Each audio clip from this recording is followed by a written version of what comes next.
The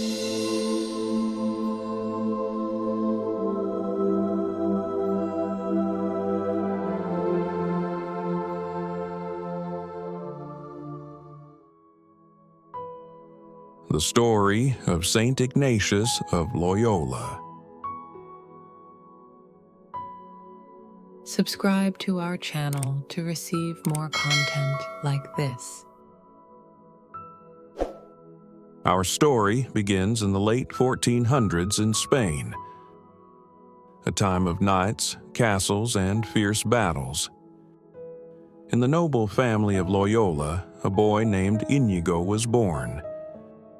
You may know him as Saint Ignatius of Loyola. But before he became a saint, he was just like any other young nobleman, proud, ambitious, and eager for glory. Ignatius had a wild heart, dreaming of knighthood and great victories. He wanted to be a hero, to win fame and admiration. And for a while, he lived that dream. He trained hard, fought bravely, and gained a reputation as a skilled soldier.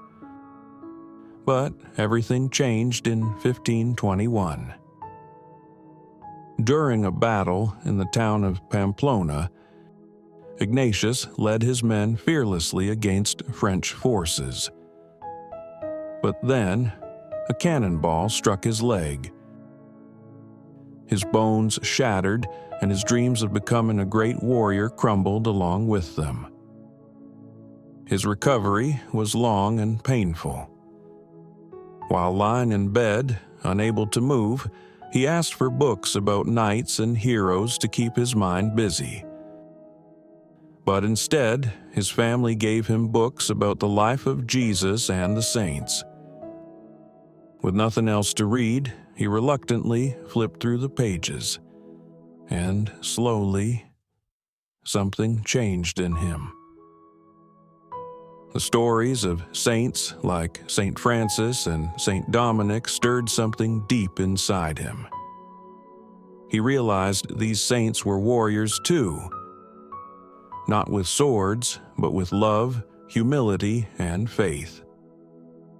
He began to ask himself, what if I fought for God instead of earthly glory?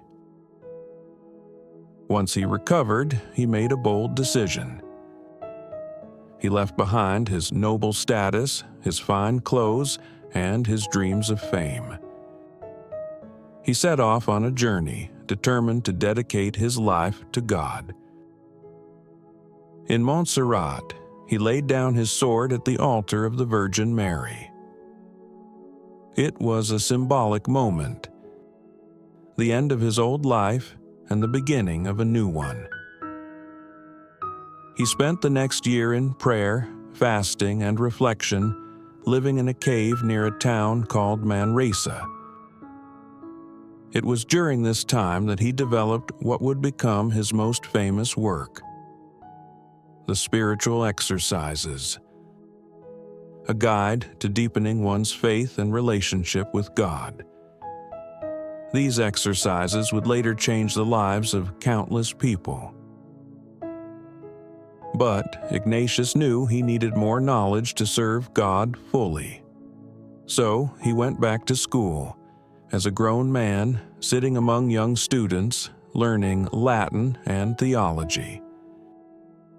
Eventually, he gathered a group of like-minded companions who shared his vision of serving God through education and missionary work.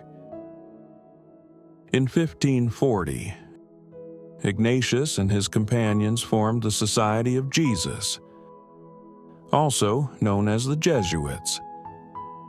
They dedicated themselves to education, helping the poor, and spreading the gospel across the world.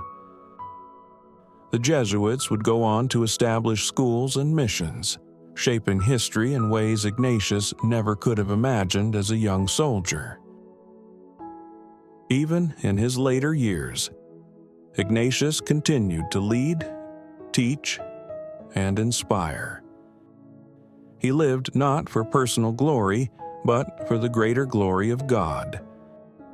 a phrase that became the motto of the Jesuits, ad majorem Dei gloriam.